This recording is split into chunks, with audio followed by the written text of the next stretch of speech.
This next article, Article 88, contemptuous language against a government official. Now, the way that it reads is it says an officer. And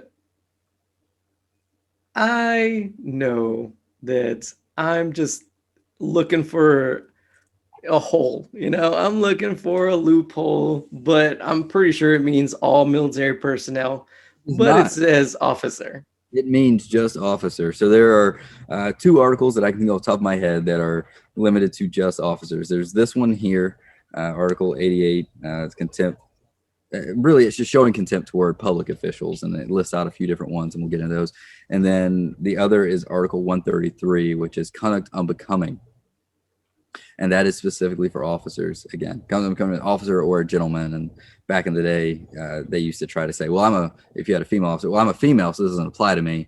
They got rid of that language, so it's just officers now. I see. But at the same time, this article, as well as the one that you just mentioned, it's pretty much subjective, right?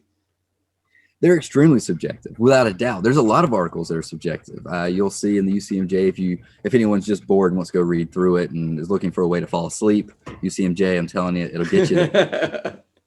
But there's a few. You've got one that's provoking speeches and gestures. What's considered provoking? Is flipping the bird a provoking gesture? Or do I need to pull out a knife and hold it menacingly? I don't know. It's subjective. And so you have these different things that are very, very subjective. This one specifically, Article 88, contempt toward officials. It's talking about public officials, specifically elected officials. So, and it lists out a few, president being a big one. And this is to our officer corps. Should not be showing contempt toward the president. Now, there are some limited exceptions, small private conversations, not in uniform, not at work, those different types of things, they can do that. But otherwise, it's a big no-no, especially at work. And if subordinates around, they can't do that. It includes Congress. And I do want to emphasize here that is Congress as a whole. They can show contempt toward specific elected officials in Congress, but they cannot show contempt against Congress as a whole. Congress sucks. They can't say that.